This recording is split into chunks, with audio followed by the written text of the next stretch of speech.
Welcome, everyone. I'm Chris Hudson, editor of Architecture Minnesota, the regional magazine of the American Institute of Architects Minnesota. AIA Minnesota is the host of this webinar titled REWORK, Healthcare Facilities Designed for COVID-19 Safety. I'll be your moderator. We thank you for joining us live or watching the recording of this session. These are difficult days in the Twin Cities as we reckon with long-standing racial disparities in the wake of the killing of George Floyd. Knowing that people of color are more likely to become severely ill and to die from COVID-19, this webinar on designing healthcare facilities to reduce the risk of contracting the virus seems important work to continue doing today.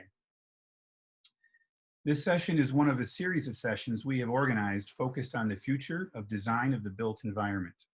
Sessions that have already occurred and will soon be posted to our website. We're focused on reworking office environments, arts and cultural spaces, and higher education facilities. The next session, next week, will focus on research laboratories. You can find more information on the series on our website. One more note before we introduce our three presenters today. We are very grateful for the partnership of the Professional Association that made this session possible.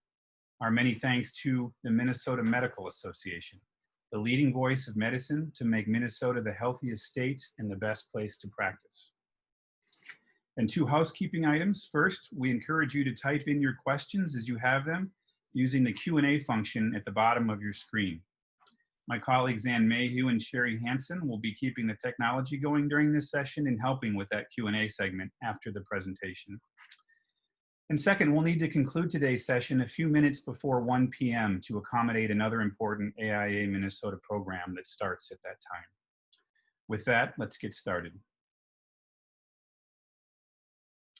We've gathered a group of experts today to share their perspectives on how healthcare facilities will need to adapt to best respond to COVID-19 challenges and reduce the risk for patients, frontline healthcare workers, and facility staff.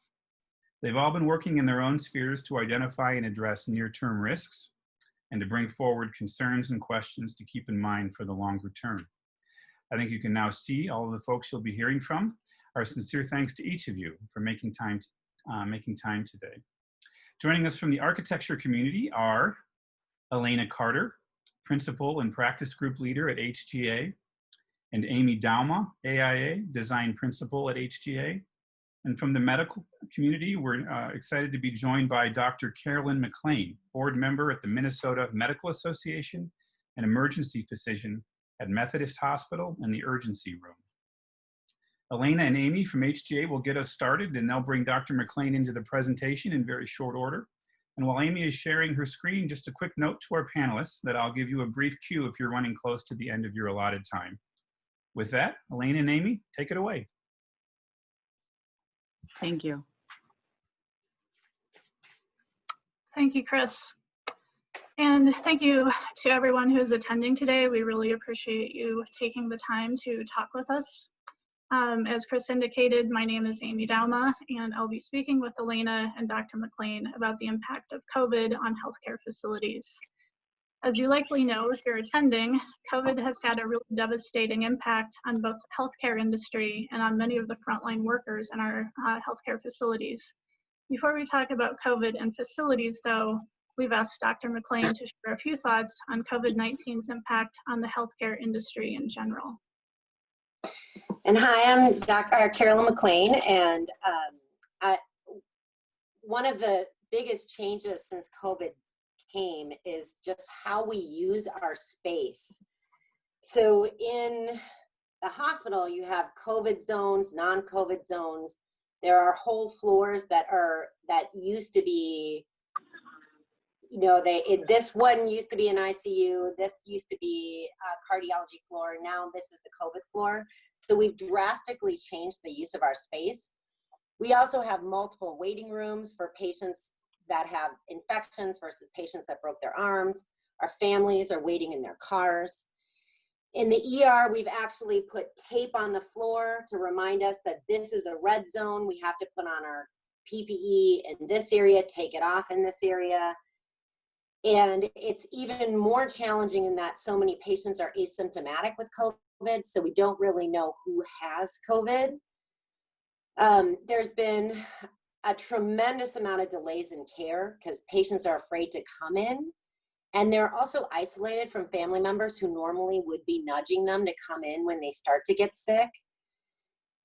There's been a delay in essential surgeries, joint replacements. People haven't started their cancer treatment. They're not getting their screenings. And one of the biggest parts of this epidemic is this huge surge in mental health issues. For example, a patient will be brought in by his family member because his 95-year-old dad, he thinks he's having a stroke, and it's actually just he's drunk. Like, there is so much alcohol going on right now, so much substance abuse. I think before we get everybody back into their offices, we'll need to have a COVID test and a breathalyzer. I mean, it's amazing how much alcohol is out there. There's so much depression, anxiety, more suicide attempts than we've ever seen. And then finally, in the background of all this is how we're performing medicine is this new wave of telemedicine, which involves a humongous learning curve for all of us, not just for the providers that are giving the telemedicine, but also for patients learning how to use it. And some of it will work really well and we'll embrace it and continue to use it. And some of it is not going to work, but we don't know which is going to work and which isn't. So that's kind of the setting that we're working in now.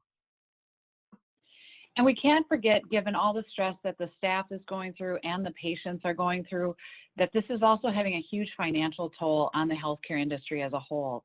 And that many of the systems were waiting for patients to arrive as they shut down elective surgeries. So given that, there's a lot of stress within the system.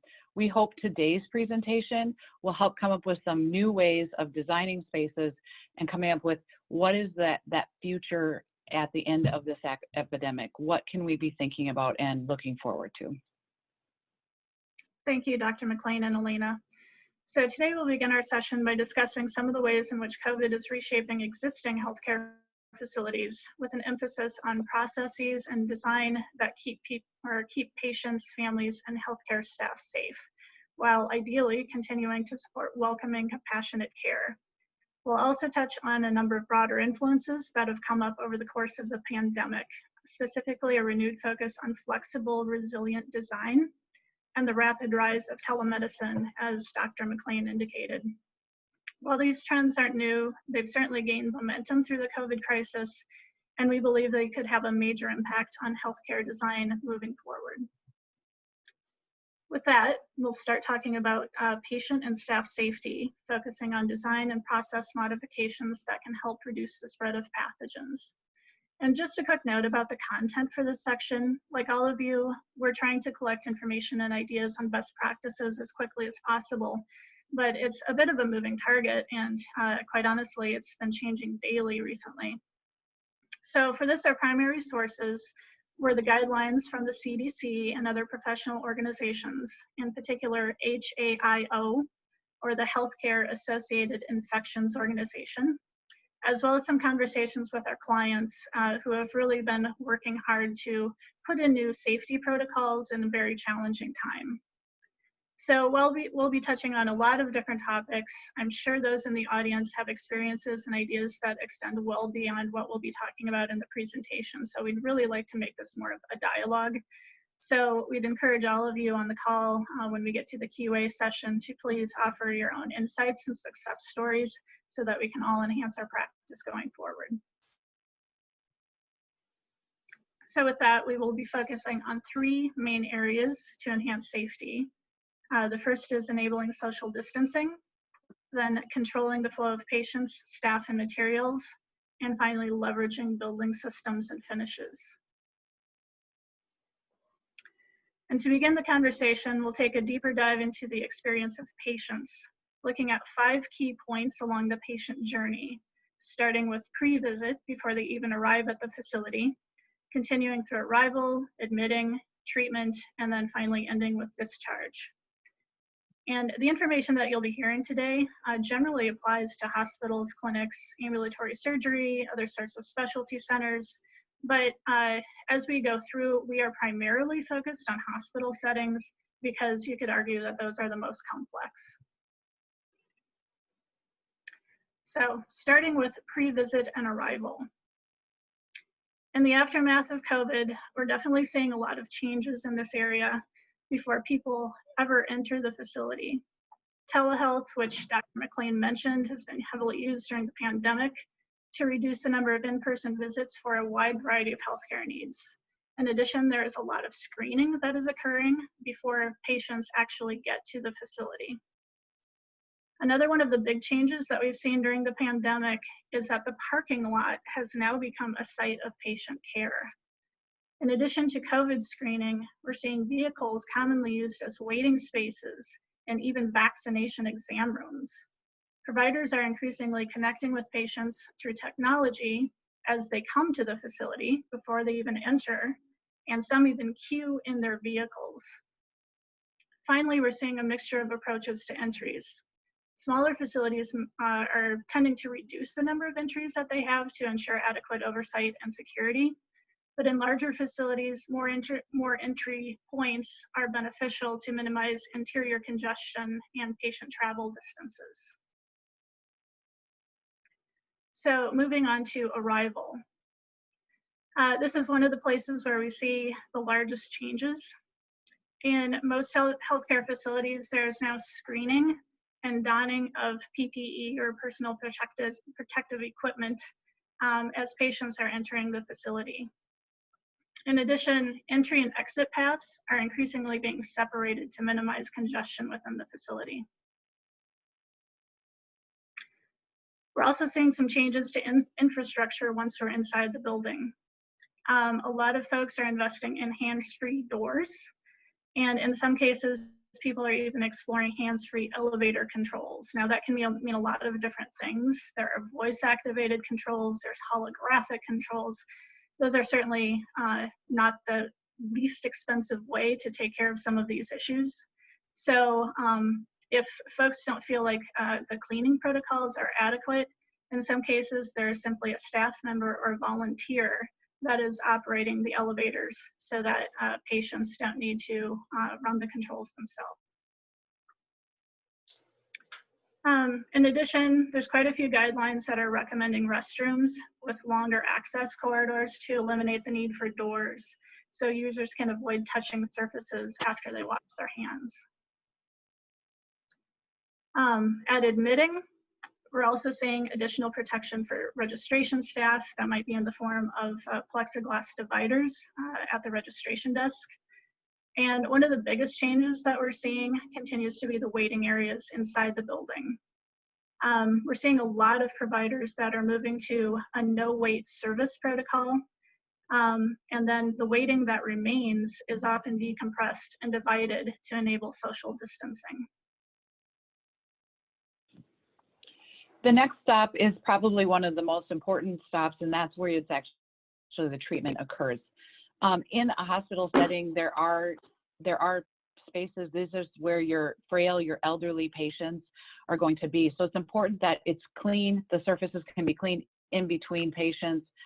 We're also seeing that they're immediately bringing patients into the rooms, and so they can minimize the time that someone who could be infected would have the potential of infecting someone else.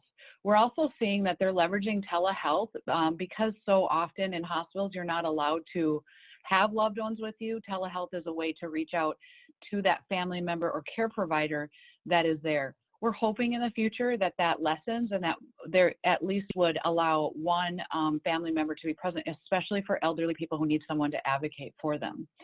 So now that you've been treated, we want to move on to discharge.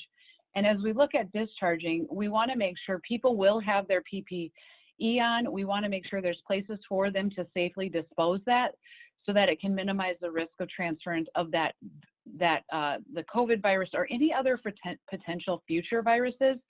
One of the things I am not hearing a lot of is we experience, flu seasons and everywhere, we need to think about this design as how do we design for future infections, especially those who have compromised immune systems or who are elderly and frail. And so it just really is about good design for people. So as they exit, it wants to be clear path to get out, dispose of your PPE. And then we're also seeing and hearing a follow through with telehealth visit. They don't have to necessarily come back and see their provider. That visit is done in their home through telehealth. And then also they're sent home with remote monitorings as well. Carolyn spoke about mental health. I think she's going to talk a little more about the impacts of that in the next slide. And so one of the trends in mental health is creating mental health suites within the emergency department. So what we know with COVID and even before COVID is that the mental health crisis in the emergency departments has been getting worse. And sometimes people get boarded, we call it boarding, but they are forced to stay in the ER for, even up to 30 days. And we would like to put them in a place where there's some compassionate care, where they have some autonomy.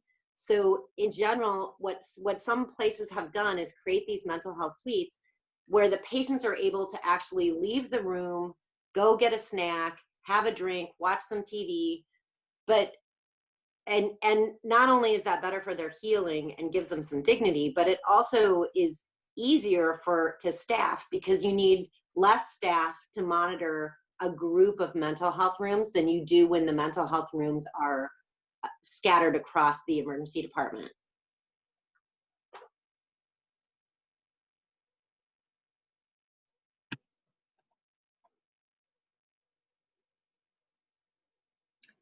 So next we'll move into staff well-being and look at some of these same protocols from the staff perspective. And before we start that, Dr. McClain, could you talk a little bit more about what it's like to work in these areas and what some of the important points are from your perspective when we think about staff? Yeah, so this slide is great because everybody's got their head down. The issue is with all this PPE is that it's incredibly hot. You can't believe how bad your breath smells when you're just breathing into your mask all day, and it's the N95 mask that doesn't let any of that breath come back out. Communication is incredibly hard with patients, especially anyone who can't hear well, because you're speaking through a mask, they're speaking through a mask, you're supposed to be socially distanced, but really the only way they can hear you is if you talk right next to their ear. The whole thing is really hot, and no one really recognizes each other. So even communicating with other doctors and nurses, you can't really tell who people are. So a lot of us have gone to just taking a piece of duct tape and writing our name across the top of our shield so that we know who the other person we're talking to is, because you're really completely covered. And it's hot, it's challenging, and it is really hard to learn how to communicate in a compassionate way with all of that PPE on.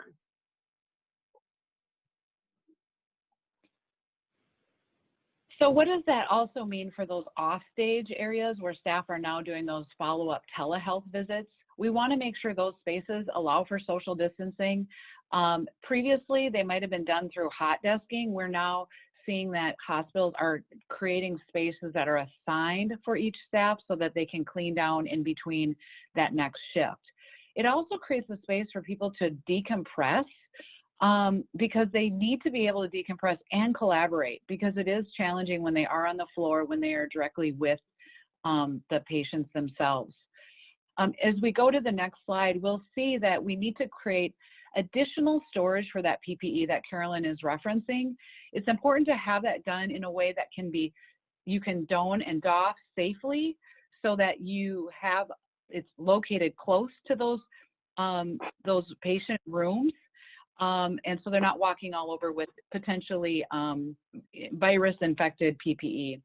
We want to really think about, as you're designing a floor plate in a hospital, how do you think about those flows to really separate where the staff is coming in, where patients are going in, where that clean zone is, and then where that dirty zone for those PPEs that are going out, and then patients. Separating all that is really important as you think about it, to make sure that you can keep the next patient coming in safe from potential risk.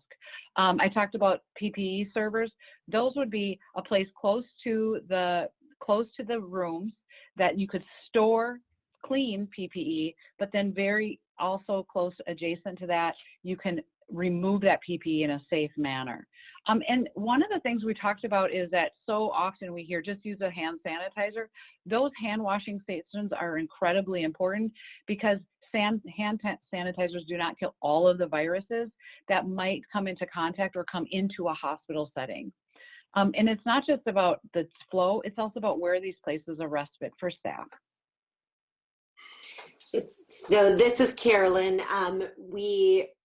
So there's two places that I think are really important within a hospital. One, a place where you can take a break and is really a place where you can shut down, and a timeout space.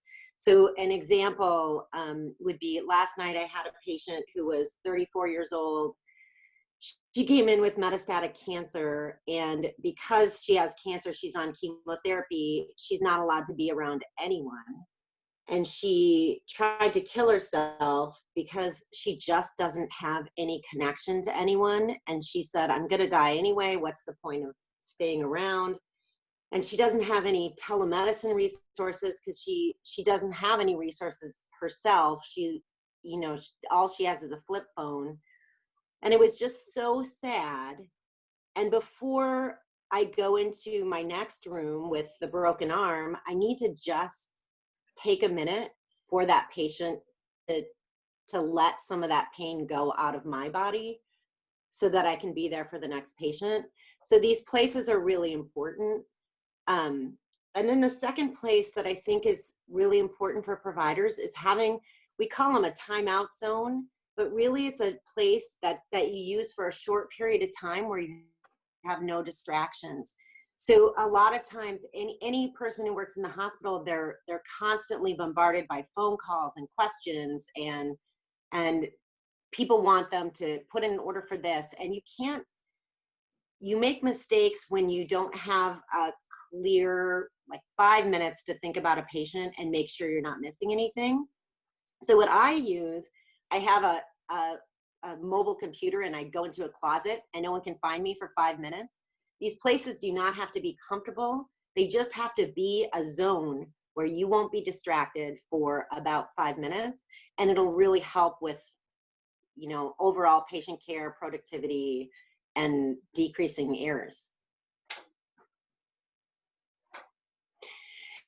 So the other thing that I think would really help in design is to give some visual cues in any given room. And one example of this is just for the architects in the group, how we see the space you create. Right now, we use the room numbers. So I remember the patient in room 6, and I remember where room 6 was in space, and we communicate with each other. The nurse will say, I have a patient in room 6 that needs a drink of water. Can he have water? And you have to go in your mind back into the space that the architects have created as room 6 is here, that's this patient. So the space you create helps us remember and helps with patient care. And the more cues you can give us to show us what room is what, like this room is a slightly different color, and this room is in the pediatrics offices, this room is the giraffe room, and this is the elephant room. But those things really help us to communicate with each other. Because of HIPAA, you can't use the patient's name. And then the other thing is, what can be really helpful is in the future, when we have a room where a patient has an infectious disease other than COVID, where they come in and they have something called C. difficile or the norovirus or influenza, if there could be some bigger cue on the door other than the little sign we put up, to make sure that we really do the right thing and put on our PPE appropriately and take it off appropriately, if there's a way that you can integrate into your design a way to trigger that kind of behavior before you walk in the room, that would be really helpful. So many of you who are healthcare architects on the call, I'm sure, have been called by your clients, and the biggest thing to convert an existing building to what would be COVID-friendly for patients starts with the HVAC system. A lot of the projects we're doing do not need any architectural upgrades, but they do need additional HVAC needs and capacities.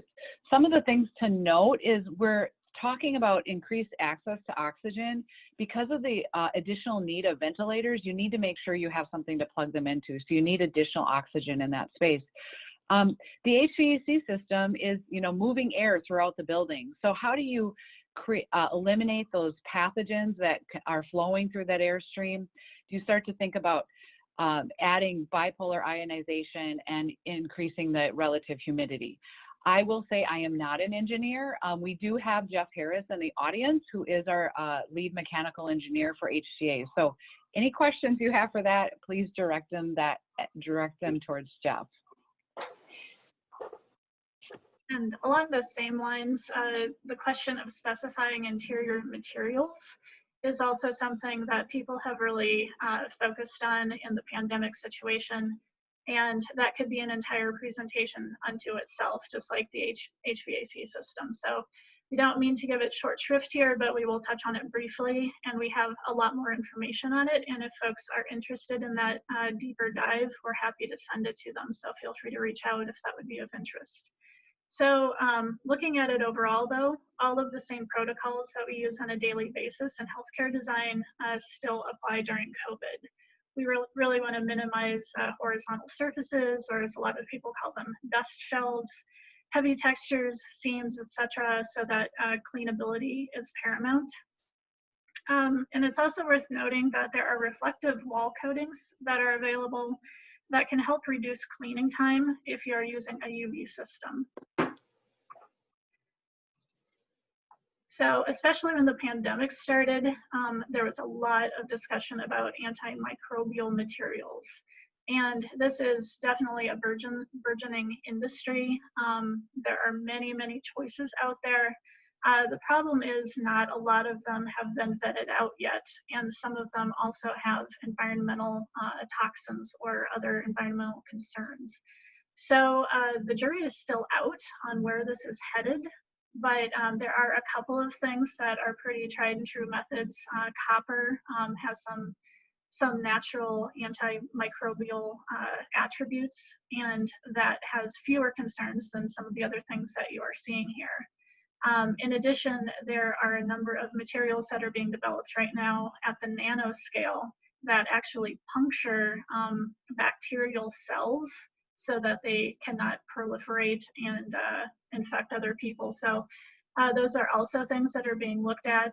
Again, they are not fully vetted out, but a lot of these things we should have some more information on over the next few years. So again, please reach out if you would like to talk about this further. So we've covered a lot of strategies that healthcare facilities can use to combat COVID. And some of these strategies have benefits beyond the current pandemic, such as, just for example, the newly developed drive-up healthcare services, which a lot of patients actually really appreciate. So in addition, the heightened infection control measures that we've been talking about are not just beneficial in fighting COVID, but they could also help reduce the number of hospital-acquired infections, which, as many of you probably know, result in 100,000 deaths roughly per year in the US. However, there's some real challenges with incorporating some of these strategies, especially in existing facilities.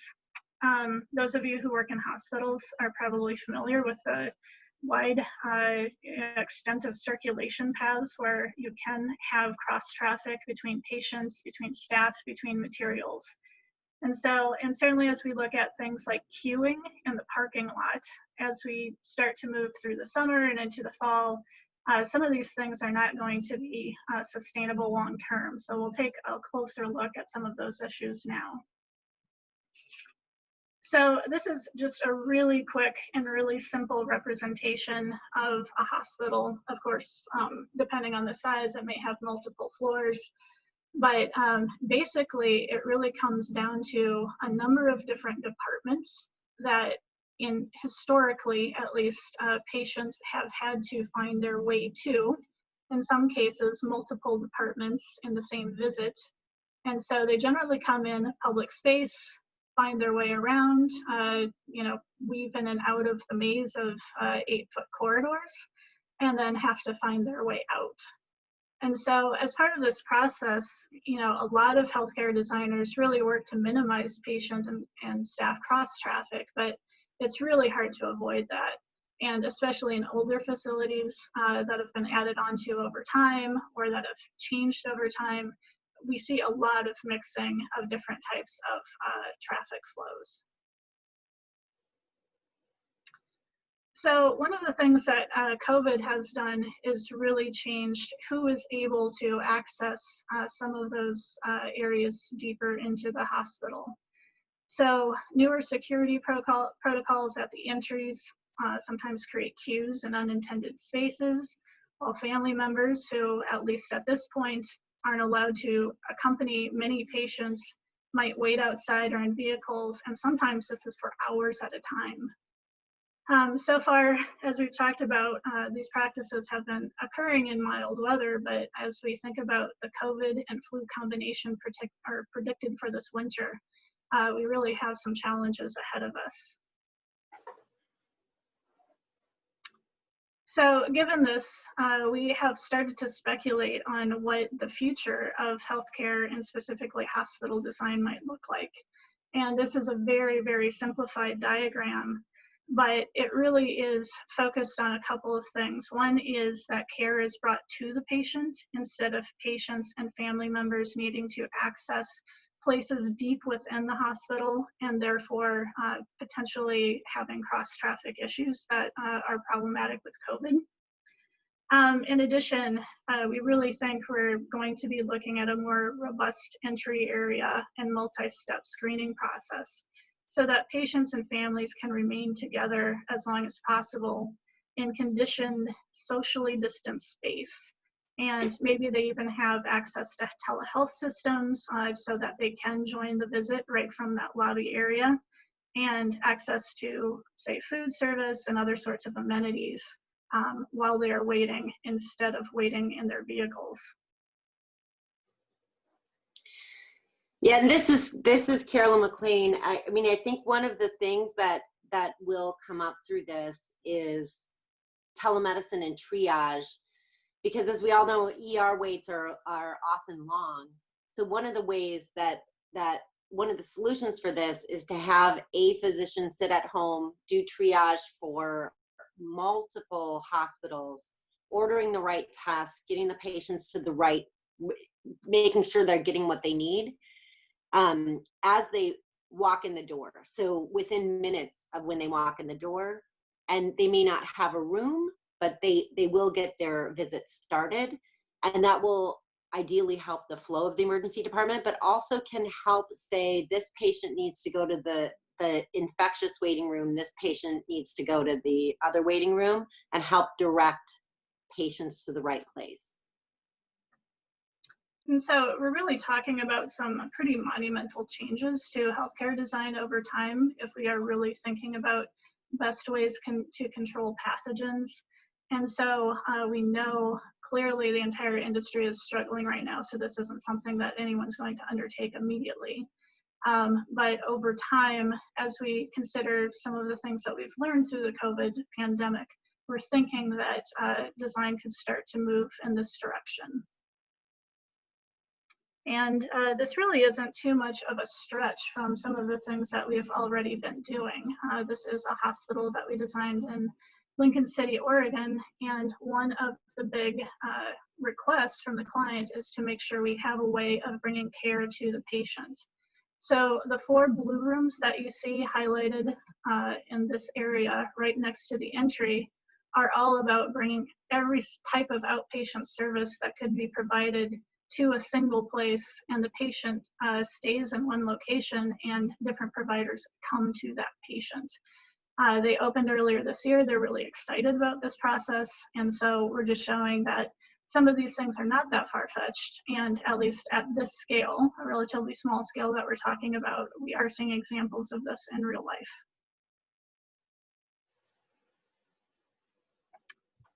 So next we'll take a really quick look at resilient design. This is shifting gears a little bit. And those of you especially, I'm sorry, was there a comment? No, this is Alanna. I go ahead, keep going. Okay, no problem. So especially in the architectural community, this idea has really gained momentum relative to climate change. So there's been a lot of talk about this in recent years, ensuring that facilities are still viable following environmental catastrophes or other unexpected events. But one thing the pandemic has really taught us is that a lot of healthcare facilities aren't resilient in another really important way, which is providing enough space to absorb major volume surges. And evidence of this is the tents in Central Park, for example, the conversions that we've seen of public facilities into makeshift beds. So evidence of this issue is all over. And as we all know, no facility can afford to overbuild dedicated rooms for worst case scenarios.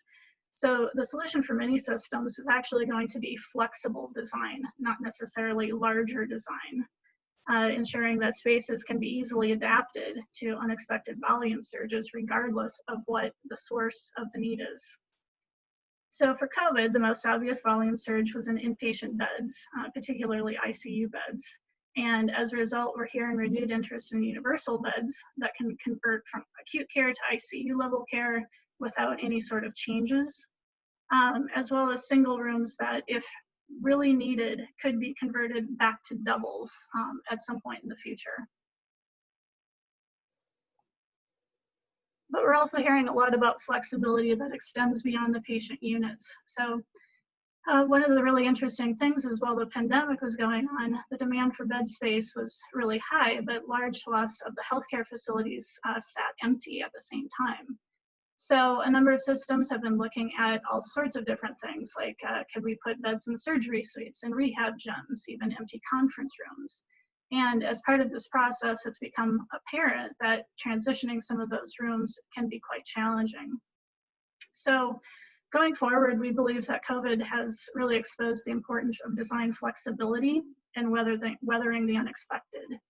And some of you may have seen this information before, but we have found that some of the more interesting examples around flexibility are taking place in rural facilities. So just quickly, we've included a couple examples to show what we mean in terms of resiliency and design flexibility. The first example is from CentraCare in central Minnesota. You probably know where that is located. For several of their facilities, they have incorporated what's called a universal platform, which is essentially a group of spaces not dedicated to any particular department, but flexible enough to serve multiple functions as needed. In this particular case, the universal platform largely serves surgery and prep recovery in the morning. And this is actually an animation. For some reason, it's not running. So, but I think you still get the basic idea. In the evening, those same rooms switch over to become ED rooms. They're basically the same size. They can function in a similar way. So without having to add square footage, you get a larger prep recovery area as well as a larger ED area combined. We also have since followed up with this client after after COVID hit, and one of the things that they said has been a positive outcome of the universal rooms is they've reallocated the ED entrance to be their main entrance. They've moved people immediately to one of the first universal rooms to create a screening zone. Because CentraCare is a health system, this specific hospital is not denoted for taking in COVID patients who need to be in a hospital bed. So if they do test positive and they need to be in the hospital, they then would be moved to the main central hospital within CentraCare. This allows them to not have that patient move to the inpatient room and then now potentially moving that the COVID infection to that room as well. The only built piece they've had to add is to the left of that arrow is they did add a door and a wall and then create a kind of a negative pressure zone. So when they do bring patients in, they can very easily get them in and get them back out if they test positive. So one of the positive things about this project is at the time we designed it, no one knew that COVID was coming. But it turned out that the flexible design that was really intended for other uses was turned out to be helpful when the COVID crisis hit. Quickly, I'll just touch on another project. You saw this earlier, Samaritan North Lincoln. So we talked about bringing care to the patient and the 4 rooms that you see in the middle. What we didn't talk about at that time is that those 4 rooms then transition to ED rooms in the evening, which is when those volumes go up. And then during a surge scenario, there's even some smaller diagnostic imaging rooms that can switch to ED treatment rooms as well. So again, the examples that we're showing were not driven by COVID. They were developed prior to COVID. But we really think that this is the sort of approach and thinking that we're going to see in a lot of healthcare facilities of all scales post-COVID. And then finally, before we move to the Q&A, we'll talk a little bit about telehealth. We've mentioned it quite a few times in the presentation, and it definitely has seen a dramatic increase in use. So this slide is from SG2, which is a healthcare think tank. You may be familiar with them. And in general, it shows a 30% increase in virtual visits from March to mid-April as part of the COVID crisis. In reality, though, these numbers are really all over the board. Just yesterday, we were talking about a healthcare system that went from a total of 8 telehealth visits per day in March, and now they are having over 1,800 per day. So this has pretty significant impact for some healthcare systems. And so what does this mean for healthcare design? Well, potentially it could mean a lot. There are projections out there, including from SG2 and others, that suggest that 30 to 60% and maybe even 80% of primary care visits will become virtual. And in addition, the recent lockdowns have shown that a lot of staff members can practice from home, maybe as many as 30%. So some folks are predicting that this is going to lead to a plethora of clinic and office space that is no longer being used. And this is Carolyn. I think we want to treat telehealth with some caution. First of all, it's here to stay, but we are still learning about telehealth. I mean, there's a lot of patients that don't have access to Wi-Fi. They're older patients. They can't work technology.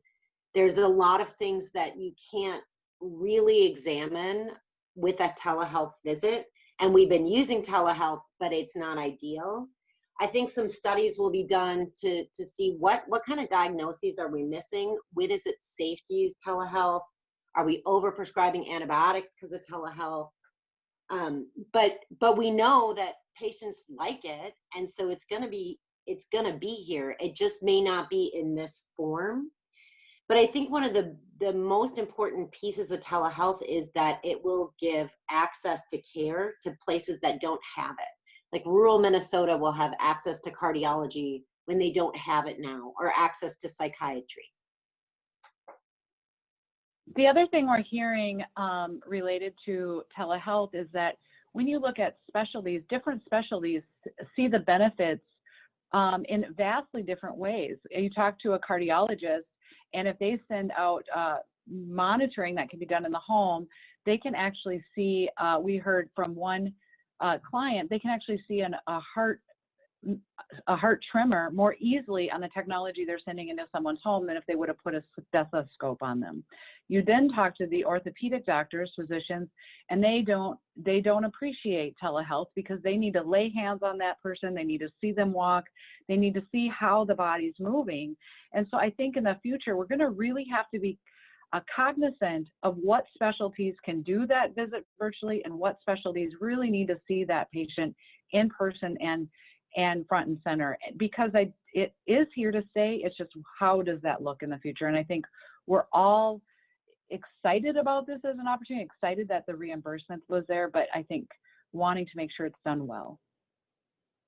And excuse me, to that point, we at HCA have recently kicked off a research project that is intended to look at telehealth's opportunities and limitations and just get a better understanding of them, as well as the long-term impact on space. So if there's any healthcare providers in the audience who would like to be part of this research effort, and we could interview and just see where you stand on your telehealth journey, just reach out to us. We'd love to integrate you into this study and help all of us better understand how we might move forward with this. So with that, we will conclude this part of the presentation. We've obviously covered a lot of territory and talked about immediate modifications to enhance COVID safety, longer-term speculation on the future of healthcare design, etc.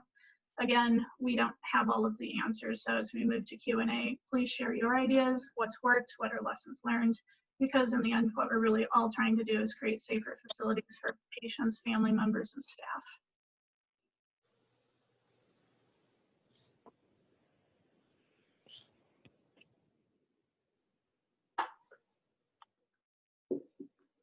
All right, Chris, Thank I will you, turn it everybody. over to you.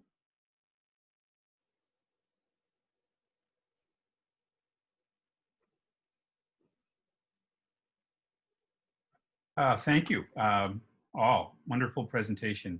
It is now time for the Q&A to hear our panelists' thoughts on the questions you all have posted. We've done our best to identify some questions that will be of broad interest and that went in particularly interesting directions. And our thanks to Sherry and Ann for curating these. While we may not be able to get to everyone's question, we'll try. We'll do the best we can with the time we have. We're going to try something unusual here, our first time in this session, and that is to bring in one of the viewers, an engineer from HGA, who might be able to best answer the first question we got. And Jeff Harris from HGA. Jeff, were we able to hook you up?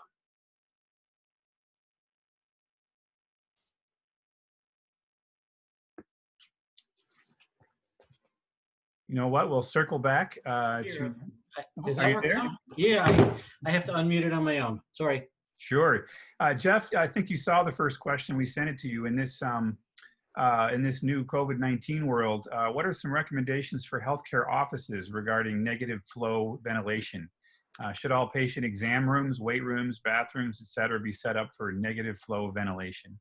So the reason hospitals went to extraordinary efforts to put negative pressure patient rooms in place was that they were trying to protect staff. And the idea was that when you had a patient in there for a while, that the staff knew that the patient room was the hot zone, and that when the door was closed and the room was under negative pressure, the hallway would be a warm zone or maybe a safe zone. So I think that gets way complicated in exam rooms, weight rooms, things like that, in terms of people are moving back and forth all the time. So there's no, it's all a hot zone and not really a hot zone and a cold zone. I do think that some practical applications of ways to disinfect air are being researched now and being published. And I think those might have more application, like using UVGI or ultraviolet germicidal irradiation to be able to, over time, kill the viruses in the air, which makes it safer in the long run, but doesn't guarantee that there's no transmission possible. Does that help answer that question? I think so. Jeff, thank you. That was amazing to come in at the last second there and be ready for an answer. We appreciate you doing that. You can feel free to stay on the line if there are any other engineering related questions. Thank you. A question for the rest of the panelists. Have any of you used AIA's reoccupancy assessment tool? That's a new thing developed by the National American Institute of Architects. It's a strategy of a framework of strategies for reoccupying buildings and the transition from being partly open to fully open. The question here is, have any of you used that tool for existing space to be repurposed as an alternative care site? I can answer that. So we did work on the alternative care site that the state of Minnesota had requested in Roseville, Minnesota. When we started work on that, the tool was not available at that time. We actually started work prior to that tool. I believe that we were midway through the design when that assessment tool came out. We were working under the guise of the Army Corps of Engineers, and they had a tool themselves that they asked us to follow. Because these are considered temporary buildings, the design standards are a bit different. The fascinating part of that project was that we had all the authorities on site day one when we started design work. So it allowed for us to understand what between the Army Corps of Engineers tool and the authority having jurisdiction, how they were going to look at that. And so we were able to then hit the ground running. We designed that project in 5 days, and then it took 2 weeks to construct. Like I said earlier, a lot of it was the HVAC system upgrades, very little architecture. Great. Thank you, Alanna. It's a simple Google search for anybody who wants to make themselves familiar with that reoccupancy assessment tool.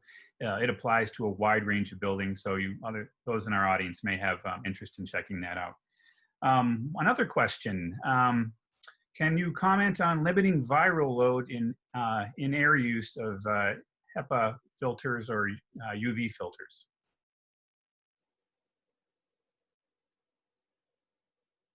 Alanna and Amy, you want me to take that? That would be Yes, great. please. Sounds like engineering to me. I'm going to make them both honorary mechanical engineers when this is done. Many hospitals have gone with HEPA filtration. Technically, the virus can be small enough to fit through a HEPA filter, but viruses are almost always attached to some sort of excluent from a body in terms of a sneeze or a cough, or just they're attached to some sort of moisture, so they do get stuck in HEPA filters really well.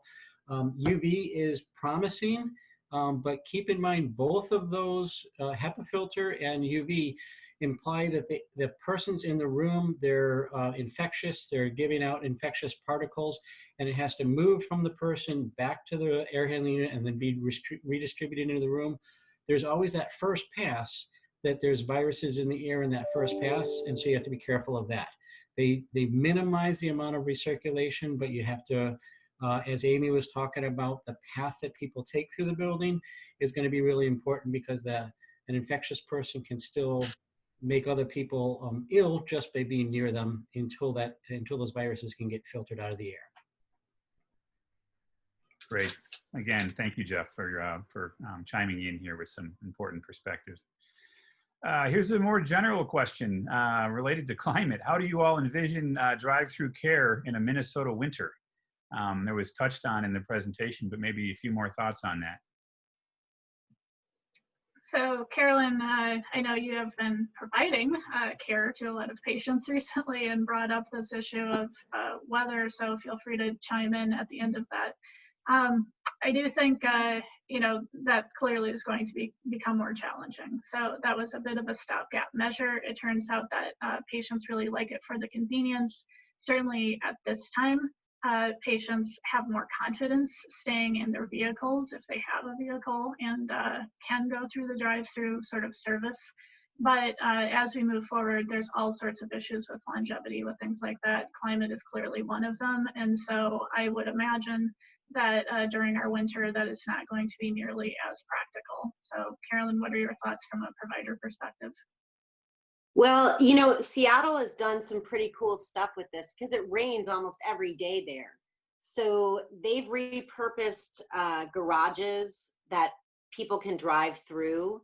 And that may work. I mean, it's never -60 there. So it's a little harder here, but there's probably ways you can warm up a garage or have some sort of drive-through. Because I think a lot of people would really appreciate just coming in, driving through, getting a flu test, getting a strep test. And so if you can think about, that would be more of the garage, the parking lot, you really repurpose that. That's what they've been doing in Seattle, just because they have so much rain, you can't have anything outside. Great, thank you. One last question before we leave. You know, in all of these sessions, we've been talking about near term and longer term. For you all as designers and medical professionals and an engineer, where is that line between those two? Where you know, what's the calendar for where you're thinking of near-term adaptation and where you're imagining some longer-term changes to how healthcare is provided through physical facilities? And I can start the conversation on that. I think the big challenge is what Alanna alluded to at the beginning of the conversation, that healthcare facilities and healthcare systems are just so strapped right now for finances. I mean, they have been undergoing the same sort of furloughs or even worse furloughs than we've been seeing in other industries. So making these sorts of changes, you know, process changes can generally be inexpensive, but facility changes take a lot of money. And so as we see new facilities coming out after COVID, I think you're going to see some pretty dramatic changes. But as we look at existing facilities, I think it's going to take a much longer time to really get to the ideal state in those sorts of areas. So that's my take. Alanna, Carolyn, do you have any additional thoughts on that? I think my only comment is part of the conversation in preparation for this, and that we do think that COVID's going to have to the healthcare industry what 9/11 had to the airline industry. And so a lot of these changes are going to be here to stay long term. I think we're going to be more and more aware of the impacts on all people and how equity in design is important to think about, because we do, like I said earlier, the flu impacts our elderly and medically complex patients every single winter. So if they have value, we need to think about designing so that we can minimize the transmission of that virus to them at least when they come to healthcare, making sure it's safe for them when they come to healthcare. Great. We're coming up on time now. I just want to close on 3 quick things. We first want to thank our speakers, and with an extra speaker, Jeff Harris, today. We wish we could do an hour-long session with each one of you. On behalf of our audience, thank you again for your time.